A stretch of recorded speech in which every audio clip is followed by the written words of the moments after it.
আপনাদের কাছ থেকে আর একটু কাছ থেকে কেটে কেটে দেখিয়ে দিই। দেখেন ভিতরটা কতটা মজার হয়েছে আর কতটা মানে স্মুথ হয়েছে।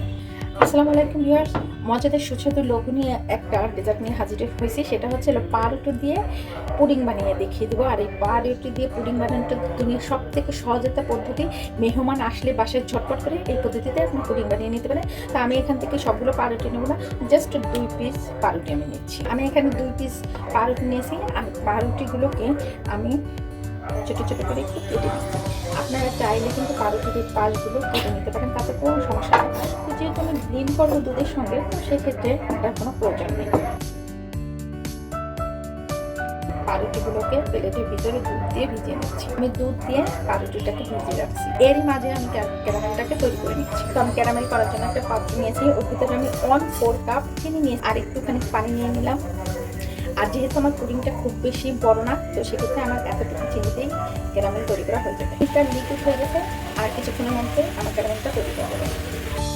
তো আমার ক্যারামেলটা হয়ে গিয়েছে। এখন আমি ক্যারামেলটাকে দিয়ে দিচ্ছি। এখন আমি মলটাকে রেস্টে রেখে আমি বাকি কাজগুলো দেখিয়ে দিচ্ছি। তো ভিউয়ার্স দেখেন, দুধের পাউরুটিটা মিক্সড হয়ে দেখেন কতটা সফট হয়ে গেছে। আমি বিল্ডিটা জারের ভিতরে কিন্তু পাউরুটি আর দুধ মেশানোটা দিয়ে দিলাম। এখন আমি 2টা ডিম ভেঙে নিয়েছি, ডিম দুটোকে ব্লেন্ডার জারে দিয়ে দিচ্ছি। চিনি দিয়ে দিচ্ছি 1/4 কাপ, যেহেতু পাউরুটিটা মিষ্টি আছে। ভ্যানিলা এসেন্স দিয়ে দিচ্ছি জাস্ট ফ্লেভারের জন্য। যদি ডিমের গন্ধটা ভালো লাগে না, তারা কিন্তু ভ্যানিলা এসেন্সটা দিতে পারেন। আর যদি সমস্যা না হয়, না থাকলে কোনো সমস্যা নেই। এখন আমি এর ভিতরে আরেক কাপ দুধ দিয়ে দিলাম।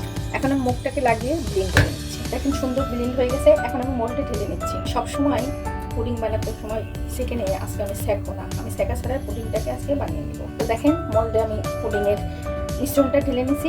এখন আস্তে আস্তে করে এরকম একটি ট্যাপ দিয়ে ট্যাপ করা হয়ে গেছে। এখন আমি গরম পানির মধ্যে পুডিংটাকে ভাপে দিয়ে দেবো। অলরেডি আমার পানিটা কিন্তু গরম হয়ে গেছে।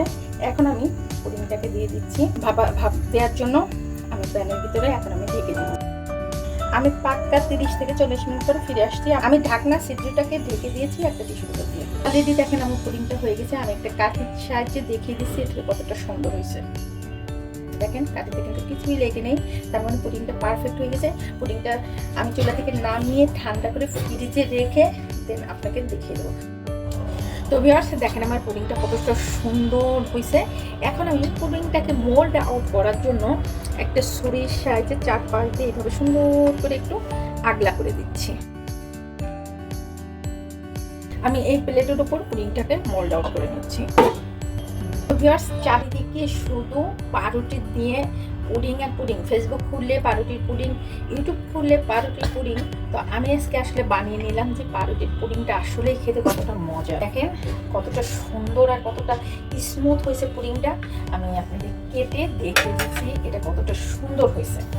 তো চারিদিকে এত কিছু দেখে আমার আর আমি আর নিজেকে কন্ট্রোল করতে পারলাম না। ভাবলাম যে না, একটা পুডিং আমি বানিয়েই নেব। তো দেখেন আমি যে একটা পুডিং বানিয়ে নিয়েছি পাউরুটি দিয়ে। এটা কতটা সুন্দর আর কতটা লোভনীয়, কতটা মজা হয়েছে। তা আমার চ্যানেলে যদি আপনারা নতুন হয়ে থাকেন, আমার চ্যানেলটা যদি সাবস্ক্রাইব করে না থাকেন, অবশ্যই একটা সাবস্ক্রাইব করে আমার পাশে থাকবেন। ফেসবুক থেকে দেখতে থাকলে একটা লাইক, কমেন্ট এবং বেশি বেশি করে শেয়ার করে দেবেন। তা আমার রেসিপিটা কেমন লাগলো অবশ্যই একটু কমেন্টস করে জানিয়ে দিন। আপনাদের কাছ থেকে আর একটু কাছ থেকে কেটে কেটে দেখিয়ে দিই। দেখেন ভিতরটা কতটা মজার হয়েছে আর কতটা স্মুথ হয়েছে। তো বাসায় জাস্ট একবার একটু ট্রাই করবেন, আসলে পাউরুটির পুডিংটা কতটা মজার সুস্বাদু হয়। তো এ পর্যন্ত সবাই ভালো থাকবেন, সুস্থ থাকবেন। নতুন নতুন কোনো রেসিপি নিয়ে আবার সামনে হাজির হব। আল্লাহ হাফেজ।